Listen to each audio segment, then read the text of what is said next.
Hello students, welcome back on Sir Engineering Classes online platform. આજે આપણે લોકો third numerical વિશે ભણવાના છીએ.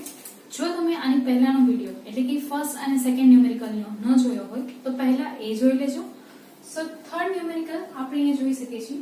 Determine the minimum size of square hole which can be punched in a 10 mm thick plate from the following details.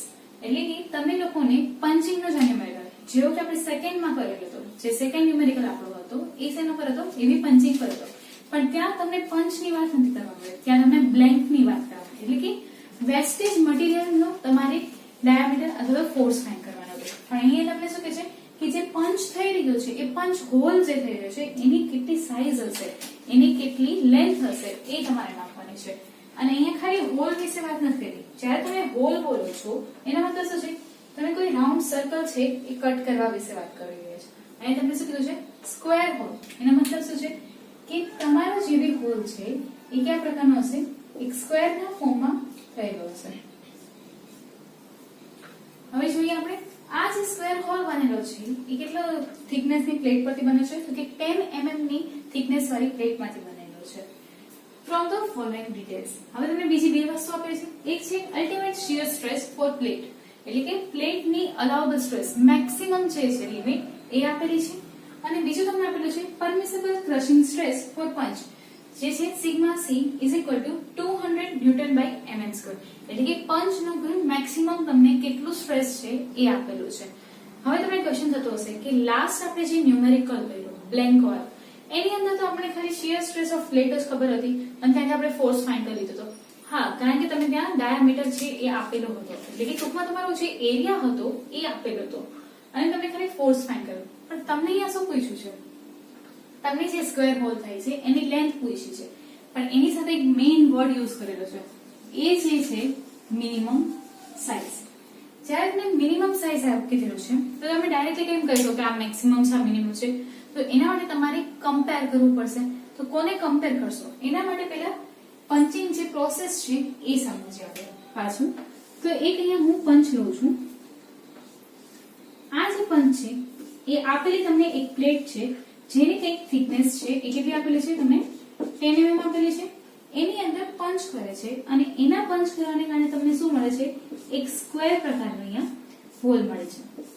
આ જે hall મળે છે એની શું સ્ક્વેર છે એટલે એ જેટલી લેન્થ હશે, એ જેટલી વિડ્થ હશે, ટૂંકમાં બંને સાઈડની લેન્થ સેમ હશે. હવે તમે જ્યારે અહીંયા પંચ કરી રહ્યા છો તો તમે ત્રણ વસ્તુ સમજી શકો છો. એક છે ઇલાસ્ટિક લિમિટ, બીજું છે યીલ્ડ પોઈન્ટ અને ત્રીજું છે ફ્રેક્ચર. જ્યારે બી તમારો પંચ છે એ પ્લેટને ફ્રેક્ચર કરશે એ જ સમયે તમારી જે સ્ક્વેર હોલ છે એ બહાર નીકળશે, રાઈટ? તો પેલા ઇલાસ્ટિક એટલે શું કે તમે જે આ પંચ હતું, ઇમેજ કે આ તમારો પંચ છે અને આ તમારી પ્લેટ છે, તો તમારા પંચ પર તમે જ્યારે પ્લેટ પર પંચ કરો છો તો એના કારણે એનું આ ડિફોર્મેશન નથી થતું, એટલે કે પોતાની પોઝિશન પર જ રહે છે. થોડી વાર માટે એને ફોર્સ લાગે છે પણ પાછી રિગેઇન કરે છે પોતાની પોઝિશન. તો એ શું થઈ ગયું, ઇલાસ્ટિકલ ડિફોર્મેશન થયું પ્લેટનું. હવે આ પાછો પંચ છે એ વધારે થોડા ફોર્સથી પ્લેટને શું કરે છે, પંચ કરે છે. તો એ સમયે તમે જોયું કે થોડુંક એવું તમારી પ્લેટ છે એ અંદરની તરફ ગઈ. એનો મતલબ શું છે કે એની અંદર ડિફોર્મેશન થયું પણ એ પાછું ડિફોર્મેશન રિગેઇન નથી કર્યું, એટલે કે પોતાની ઓરિજિનલ પોઝિશન પર નથી આવ્યું. તો ઓરિજિનલ પોઝિશન પર નથી આવ્યું એનો મતલબ શું કે પ્લાસ્ટિકલી ડિફોર્મ થયું છે. હવે વાત કરીએ કે આ જે પંચ કર્યું અને તમે એટલું જોરથી પંચ કર્યું કે અહીંયાથી તમને કાકી પ્લેટ જ બહાર નીકળી, એનો મતલબ શું કે ફ્રેક્ચર થયું. એના કારણે શું થાય છે, તમારું પંચિંગ મશીનમાંથી હોલ બહાર આવી ગયો. તો આ જે ફ્રેક્ચર થાય છે એ ફ્રેક્ચર સમયે તમે નોટિસ કરી શકો કે આ જે પંચ છે એ પ્લેટની શું હશે, પેરેલલ હશે. એટલે કે તમારી જે બી પ્લેટ છે એની અંદરથી જતો હશે તો એની બંને બાજુ શું થતું હશે, શિયર ફોર્સ એક્ટ કરે છે. એટલે કે શિયર સ્ટ્રેસને કારણે તમારે પંચમાંથી પ્લેટમાંથી હોલ બહાર આવે છે. તો આ જે સાઈડ છે જ્યાં પંચ અને પ્લેટ બંને શિયર સ્ટ્રેસ કરશે, એટલે કે તમારી જે પ્લેટ છે એના પર કોની ઇફેક્ટ થઈ, અહીંયા શિયર સ્ટ્રેસની અસર થઈ છે. જ્યારે તમારો પંચ છે એ એક્ચ્યુઅલી કરે છે શું, એક તમારી પ્લેટ એટલે કે આ એરિયા ઉપર નોર્મલી શું કરે છે, ફોર્સ એપ્લાય કરી રહ્યું છે. તો જ્યારે તમારો એરિયા જે છે એના પર નોર્મલી ફોર્સ એપ્લાય થાય છે તો એ કયો સ્ટ્રેસ થઈ જશે, તમારો નોર્મલ સ્ટ્રેસ થઈ જશે. હવે નોર્મલ સ્ટ્રેસમાં બી બે ટાઈપ હોય છે, ટેન્સાઇલ અને કમ્પ્રેસિવ. તો તમે જ અહીંયા જોઈને કહી શકો છો કે આ જે પંચ છે એ પ્લેટ ઉપર કન્ટિન્યુઅસલી નોર્મલ ફોર્સ લગાડે છે. તે કયા ફોર્મમાં છે? શું એ બહારની તરફ નીકળે છે? ના, એ શું થાય છે? અંદરની તરફ જઈ રહ્યું છે, એટલે કે કમ્પ્રેસિવ છે. તો પંચ ઉપર જે અસર થાય છે એ શું થાય છે? અહીંયા કમ્પ્રેસિવ સ્ટ્રેસ થાય છે. પેલા આ બે વસ્તુ સમજાય. આ સમજવાનો મેઇન મતલબ શું છે આપણો? કે તમે મિનિમમ સાઇઝ પૂછી છે અને મિનિમમ છે કે મેક્સિમમ તમે ડાયરેક્ટલી ન કહી શકો જ્યાં સુધી તમે કોઈ વસ્તુને કમ્પેર નથી કરતા. તો તમારી પાસે અહીંયા બે જ વસ્તુ છે, એક છે પ્લેટ અને બીજું છે પંચ. તો એ બંનેને તમે શું કરો છો? કમ્પેર કરો છો. હવે આ બંને પર લાગતા સ્ટ્રેસની આપણે અસર જોઈએ. હવે આપણે વાત કરી કે આ જે સ્ટ્રેસ લાગી રહ્યો છે એમાંથી સૌથી વધારે કેવો હશે? કમ્પેર કરવાના છે ને, તો વધારે કેવો હશે, ઓછો કેવો હશે, કઈ રીતે ખબર પડશે? તો વિચારો કે આ પંચ છે એ જ્યારે પ્લેટ પર ફોર્સ એપ્લાય કરે છે એ સમયે જો પંચ જ ડિફોર્મ થઈ જાય તો શું તમારી પ્લેટ છે એમાંથી હોલ બહાર આવશે? શું તમારી પ્લેટ છે એમાં કોઈ હોલ છે એ કટ થશે? ઓલરેડી તમારું પંચ છે એ ડિફોર્મ થઈ ગયેલું છે, તો ઓબ્વિયસ છે નહીં જ થાય. પંચની સ્ટ્રેન્થ વધારે હોવી જોઈએ તો જ તમારી આ પ્લેટમાંથી હોલ બહાર નીકળશે.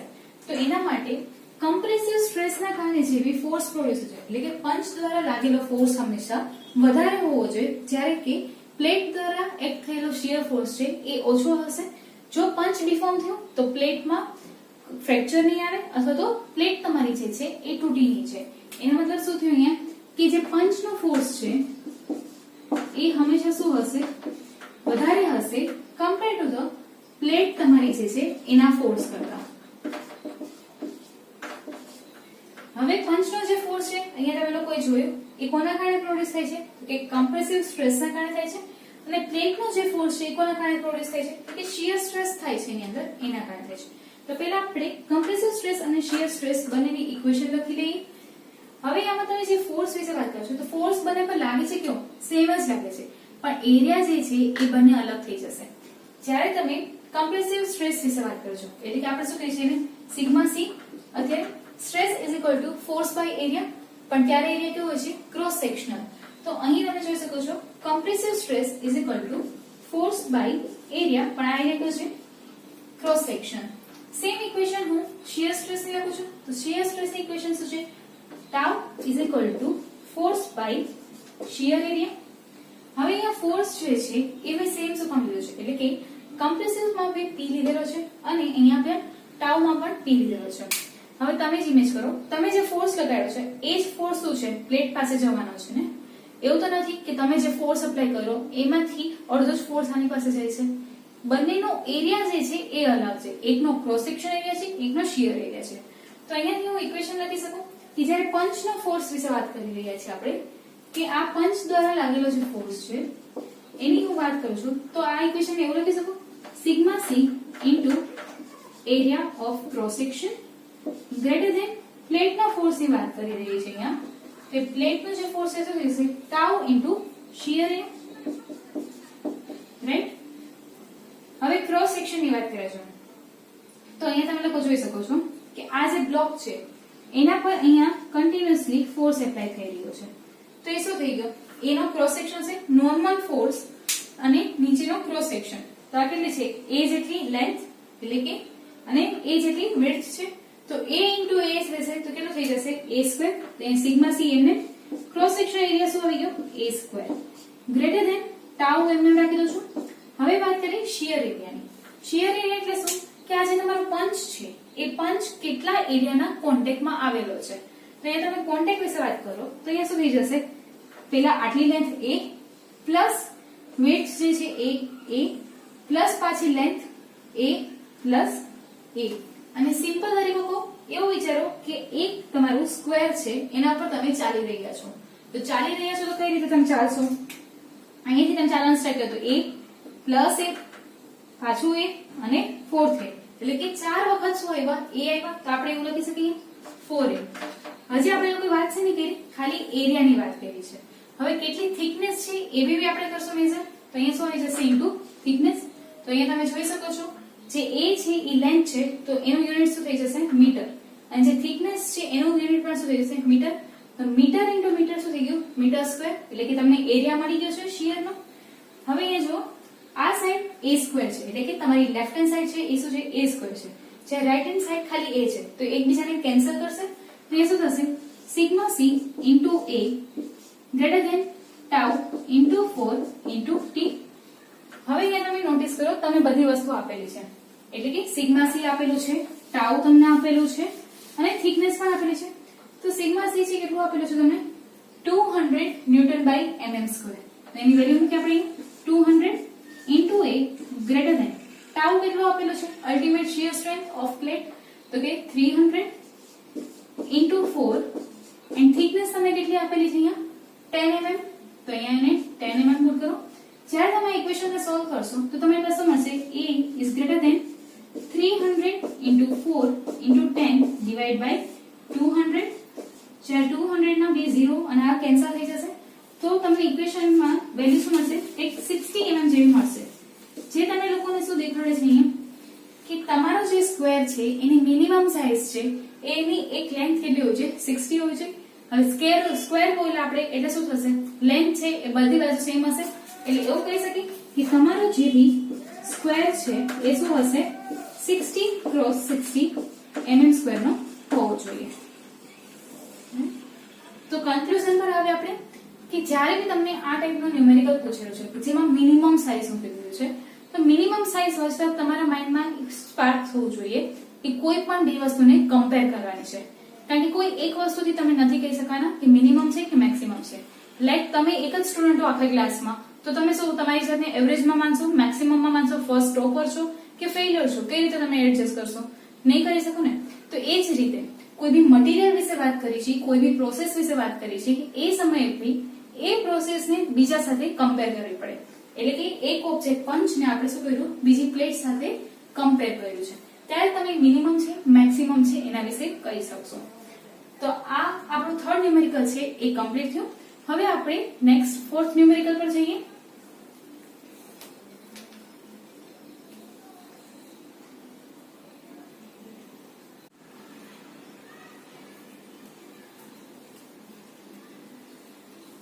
સો હવે આપણે લોકો ફોર્થ ક્વેશ્ચન પર જઈ રહ્યા છીએ.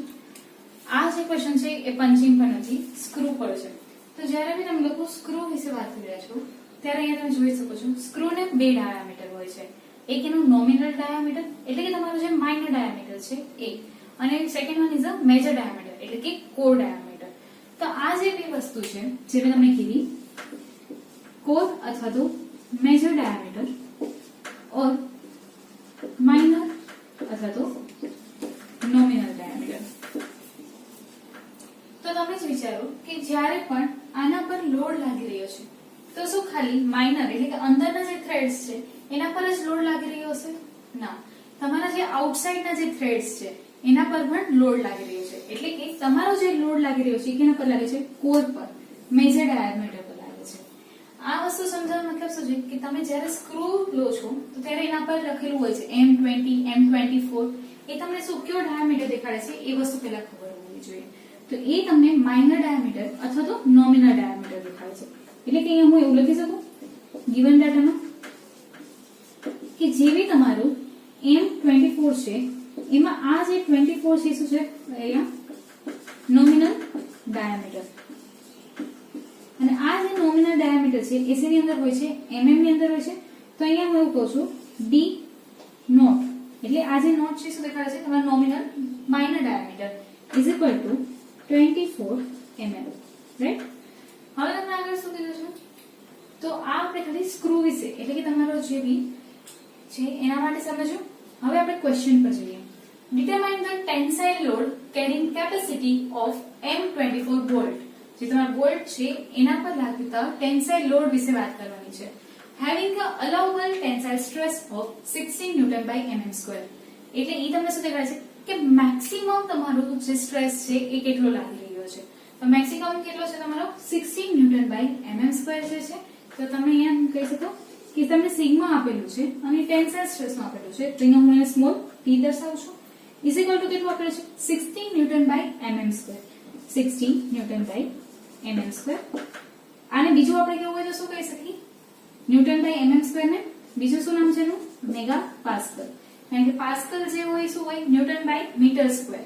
મેગા પાસ્કલ થઈ જાય છે એનો મતલબ શું છે ન્યૂટન બાય mm સ્ક્વેર નીચેનું જે મીટર સ્ક્વેર હતું એ શેમાં કન્વર્ટ થઈ જાય છે mm સ્ક્વેર ની અંદર હવે તમને શું કીધું છે કોર ડાયામીટર ઓફ બોલ્ટ જે છે ઇઝ ઇક્વલ ટુ શું છે 0.84 નોમિનલ ડાયામીટર એટલે કે તમને એક રિલેશન આપેલું છે આ જે રિલેશન છે એ શેના માટેનું છે કે તમારા જે બી બે ડાયામીટર છે એમાંથી તમને ખાલી એક જ ડાયામીટર ખબર છે જે કયો છે નોમિનલ ડાયામીટર જે બોલ્ટ ઉપર લખેલો છે પરંતુ તમારો જે બી લોડ લાગી રહ્યો છે એ ખાલી નોમિનલ ડાયામીટર પર નથી લાગતો એટલે કે જે અંદરના થ્રેડ્સ છે એના પર નથી લાગતો બહારે આવેલા જે પણ થ્રેડ્સ છે એના પર પણ લાગે છે તો એના માટે આપ્યું છે તમે તો જે કોર ડાયામીટર બોલ્ટ છે એને હું DC કહું છું ઇઝ ઇક્વલ ટુ કેટલું આપેલું છે 0.84 d નોટ કારણ કે આપણે પહેલા કીધું કે d નોટ છે એને શેના માટે દર્શાવશે માઇનર ડાયામીટર તો એ આખો એક તમને અહીંયા રિલેશન મળી ગયું તમને ફાઇન્ડ શું કરવાનું છે અહીંયા ટેન્સાઇલ લોડ એટલે કે ફોર્સ જે છે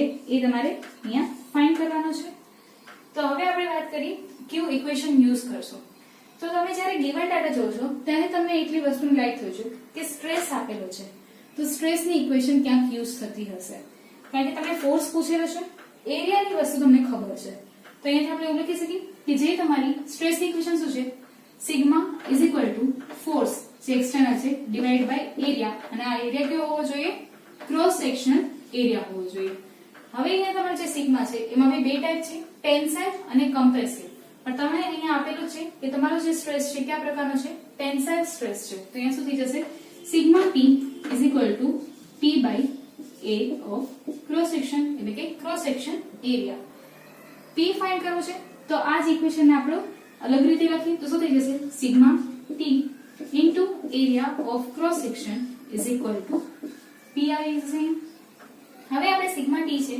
એ ક્વેશ્ચનમાં આપેલું છે 60 હવે વાત આવી ક્રોસ સેક્શન એરિયાની તો ક્રોસ સેક્શન એરિયા માટે પહેલા અહીંયા સમજો કે આ તમારો કોઈ હોલ છે આ જે છે તમને શું દેખાય છે ડીસી દેખાય છે એટલે કે મેજર ડાયામીટર તમને દેખાડે છે જેની અંદર હજી એક નાનકડો સર્કલ છે એ તમને શું છે અહીંયા ઇન્ટરનલ તમારા જે થ્રેડ્સ છે આ એ થ્રેડ્સ તમને દેખાડે છે બરાબર તો આ જે તમારું અંદરની સાઈડ છે એ તમને શું થઈ જશે ડી નોટ થઈ જશે તો જ્યારે પણ આના પર કોઈ પણ પ્રકારનું સ્ટ્રેસ લાગતું હશે તો શું ડાયરેક્ટલી અંદર લાગે છે નહીં પહેલા એ ક્યાં લાગે છે બારના આઉટર રેડિયસ પર એટલે કે તમારું જે ડીસી છે એના પર લાગે છે બહાર આવેલા થ્રેડ પર લાગી રહ્યું છે તો તમારો જે ક્રોસ સેક્શન એરિયા છે એ અહીંયા π/4 dc સ્ક્વેર થશે હવે તમને શું દેખાય છે તો હોલોનો આપણે કેમ એરિયા નથી લેતા એટલે કે π/4 dc square minus d naught square કેમ નથી લેતા તો અહીંયા તમને હોલો દેખાય છે જ્યારે તમે એને ફ્રન્ટથી જોઈ રહ્યા છો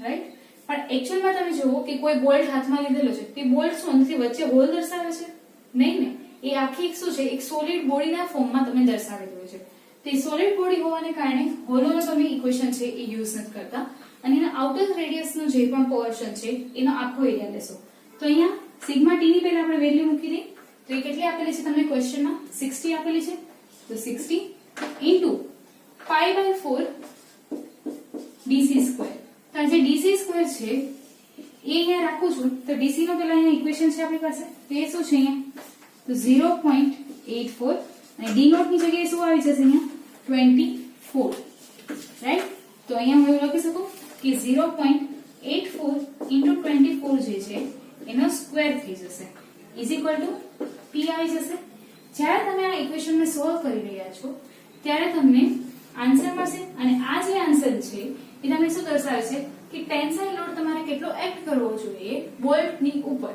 કે જેથી તમારો અલાઉબલ ટેન્સાઇલ સ્ટ્રેસ સુધી તમે પહોંચી શકો છો એટલે કે મેક્સિમમ ટેન્સાઇલ સ્ટ્રેસ સુધી તમે પહોંચી શકો છો હવે વાત રહી કે આ જે આપણે લોડ ફાઇન્ડ કરેલો છે એ ન્યૂટનમાં છે કિલો ન્યૂટનમાં છે કઈ રીતે ખબર પડશે તો અહીંયા જુઓ આ જ ઇક્વેશનમાં હું ખાલી યુનિટ્સ પુટ કરું છું તો આ જે સિગ્મા ટી છે એનું યુનિટ શું છે newton by mm square right into cross section area છે કે ક્રોસ સેક્શન એરિયા છે કેમાં છે mm માં છે એટલે કે તમારો ડાયામીટર તો d સ્ક્વેર એનો મતલબ શું થશે mm નો સ્ક્વેર તો અહીંયા શું થઈ જશે mm સ્ક્વેર તો mm સ્ક્વેર ને કેલ કરશે તો શું થઈ જશે તમારો યુનિટ પણ ન્યૂટન આવી જશે સો કોમેન્ટમાં મને તમે લોકો આન્સર કહો કે તમારો જે ટેન્સાઇલ લોડ છે એ કેટલો આવી રહ્યો છે ઓકે હવે આપણે આ જ ન્યુમેરિકલ્સ પર હજી એક ન્યુમેરિકલ વિશે વાત કરવાના છે જે થોડો સિમ્પલ છે અને લિટલ ટ્રિકી પણ છે.